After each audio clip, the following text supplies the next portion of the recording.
চাওক ভাৰত স্বাধীন হোৱাটো প্ৰায় 75 বছৰ হৈ গ'ল কিন্তু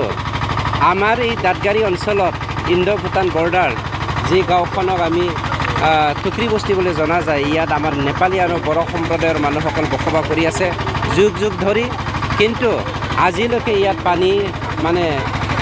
পানী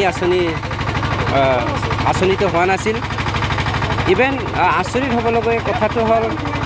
এই বড়োলেণ্ড অঞ্চলৰ থকা সকলো জাতি জনগোষ্ঠীৰ উন্নয়নৰ কাৰণে যি BTC চৰকাৰ গঠন কৰা হৈছিলে হাগ্ৰামা ডাঙৰীয়াৰ নেতৃত্বত কিন্তু 17 বছৰে এইখন অঞ্চলৰ পৰাই কাম্পা বৰগয়াৰী ডাঙৰীয়াই জিকি গ'ল EM আৰু ডেপুটি চিফ হৈ গ'ল কিন্তু সেই অঞ্চলত তেওঁৰ খোৱা পানীৰ আঁচনিটো তেওঁ কেতিয়াও কৰি দিয়া নাছিলে 33টা গাঁৱত তেওঁ মাত্ৰ 2টা গাঁৱতহে ডিপ বৰিং কৰিছিলে কিন্তু আজি আমাৰ প্ৰমোদ বড়ো ডাঙৰীয়াৰ নেতৃত্বত এই দাঁতগাড়ী অঞ্চলত 33টা গাঁৱৰে 15টা গাঁৱত ডিপ বৰিং কৰি পেলাই আজি খোৱা পানী আঁচনি যোগান কৰি দিছে এই যি পবিত্ৰ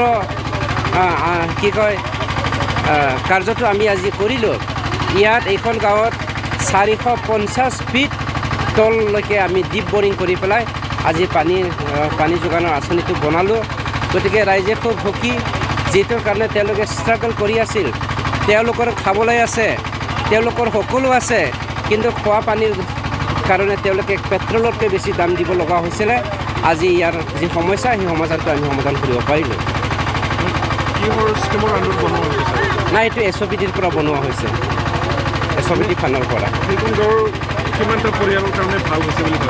এইখন গাঁৱত আমাৰ 27টা পৰিয়াল আছে 27টা পৰিয়ালৰ কাৰণে এই আঁচনিটো বনোৱা হৈছে গতিকে তেওঁলোকৰ নতুন জীৱন পৰিৱৰ্তন অহা নিচিনা তেওঁলোকে অনুভৱ কৰিছে বুলি মোৰ সন্মুখত তেওঁলোকে বা আমাৰ আগত তেওঁলোকে ক'লে চাওক তেওঁলোকৰ বহুত সমস্যা আছে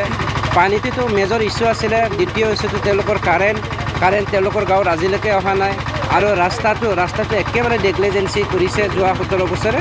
গতিকে সেইবোৰৰ সমস্যা সমাধান হৈ যাব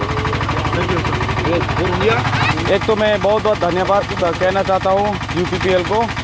क्योंकि हम लोग का 17 साल का बाद में ये पानी मिला है हम लोग का टुकरा बस्ती में और बहुत मेहनत का बाद में मिला है I would like to thanks to the honourable Priyanka sir का सपोर्ट का चलते हम लोग का आज का दिन में पानी मिला है यहाँ पर टुकरा बस्ती में और सबको मालूम है इंसान का ज़िंदगी में पानी बहुत इम्पोर्टेंट है what is very important everyone know that पानी चाहिए आदमी को ज़िंदगी में सबसे पहले सेकंड आदमी का इलेक्ट्रिसिटी चाहिए इलेक्ट्रिसिटी भी नहीं है हम लोग का गांव में और ये भी मैंने अपील किया है प्रियंका सर से और एक स्कूल भी चाहिए और ये 3 जिनिस बहुत इम्पोर्टेंट है हम लोगों का गांव में इस गांव में कितना परिवार है यहाँ पे हम लोग लगभग 300 जैसे हम लोग ये गांव में आदमी लोग